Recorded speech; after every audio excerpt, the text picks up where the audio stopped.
नागरजुना नगर Nanded online तालीमी session में जमा सुबह के तलबा का इस्तेमाल करते हैं।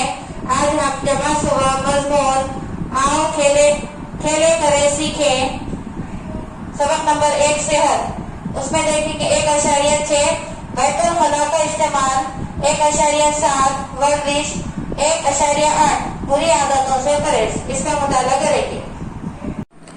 प्यारे बच्चों, मश्क 1.6 बैतुल खला का इस्तेमाल। पेशाब या पाखाने की शिद्दत हो तो इसे रोक कर ना रखें। पेशाब या पाखाने से फारिग होने के बाद हाथ पैर अच्छी तरह धोएं। प्यारे बच्चों, जब भी हम पेशाब या पाखाने से फारिग होते हैं तो हमें चाहिए कि हाथ अच्छी तरह से धोएं। 1.7 वर्जिश। प्यारे बच्चों, पाबंदी के साथ वर्जिश करें। वर्जिश से जिस्म सेहतमंद रहता है। वर्जिश से जिस्म लचकदार बनता है। ऐसे मैदानी खेल खेलें जिनमें खूब भाग दौड़ का मौका मिले। प्यारे बच्चों, आपको तस्वीर दिखाई दे रही है। बच्चे मुख्तलिफ खेल खेल रहे हैं। आपको भी चाहिए कि आप भी ऐसे खेल खेलें जिसमें खूब भाग दौड़ का मौका मिले। के बाद 1.8 बुरी आदतों से परहेज। नंबर 1, बाजार में मिलने वाली तैयार चीजें ज्यादा खाने से सेहत पर बुरा असर होता है।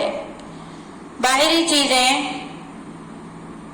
और कोल्ड ड्रिंक जैसी चीजों का बहुत ज्यादा इस्तेमाल ना करें। प्यारे बच्चों, हमें चाहिए कि हम बाहर की चीजों का परहेज करें। बाहर की चीजें खाने से सेहत पर बुरा असर पड़ता है।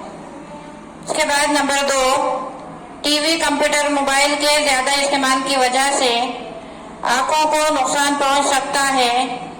टीवी बहुत करीब से ना देखें। प्यारे बच्चों, आपको चाहिए कि टीवी, कंप्यूटर, मोबाइल का इस्तेमाल वक्त जरूरत ही करें। इसका इस्तेमाल ज्यादा ना करें। इसके ज्यादा इस्तेमाल से मुज़िर असरात होते हैं। आंखों पर इसका असर होता है और आंखें खराब भी हो सकती हैं। उसके बाद नंबर 3 पॉइंट है, अवामी जगहों पर थूकने, कचरा फेंकने या पेशाब पाखाना करने से एहतियात बरतें। प्यारे बच्चों, हमें चाहिए कि अवामी जगहों पर थूकना भी नहीं चाहिए, वहां पर कचरा भी नहीं फेंकना चाहिए और वहां पर पेशाब पाखाना करने से एहतियात करें। प्यारे बच्चों, इस वीडियो को ज्यादा से ज्यादा देखें, लाइक करें, शेयर करें, सब्सक्राइब करें। इंशाल्लाह आइंदा वीडियो में मुलाकात होगी। खुदा हाफिज।